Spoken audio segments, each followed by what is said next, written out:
muhtemel aşk. Gece yine adını fısıldıyor duvarlar. Kalbimde saklı kalan yarım cümleler var. Belki kader, belki de tesadüf, ama sen olunca değişiyor bütün yönüm. Bu muhtemel aşk mı, yoksa bir rüya mı? Gözlerin içimde bıraktı dünyamı. Yaklaş bana, korkma biraz daha. Kalbim çoktan yazdı seni başına.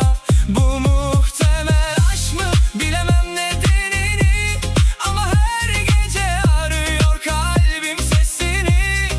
Kaybolsam da senin yolunda, bir ihtimal bile yeter bana.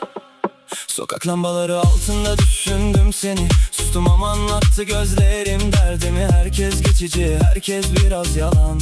Senin yanında duruyor zaman. Telefonumda silmediğim mesajlar, içimde büyüyen eski hatıralar. Belki yanlış zamanda doğru insan, belki de hayatımın en güzel sınavı. Bilmiyorum sonumuz nereye gider, ama kalbim seni seçti bir kere. Adını yazdım gecenin içine, silinmez artık hiçbir şekilde. Bu muhtemel aşk mı, yoksa bir rüya mı?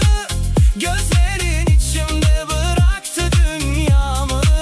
Yaklaş bana, korkma biraz daha. Kalbim çoktan yazdı seni başına. Eğer bu bir hata ise, bırak en güzel hatam olsun.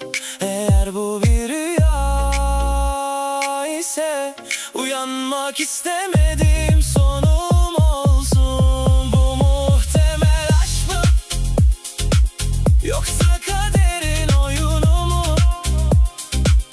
Bilmiyorum ama kalbim sadece seni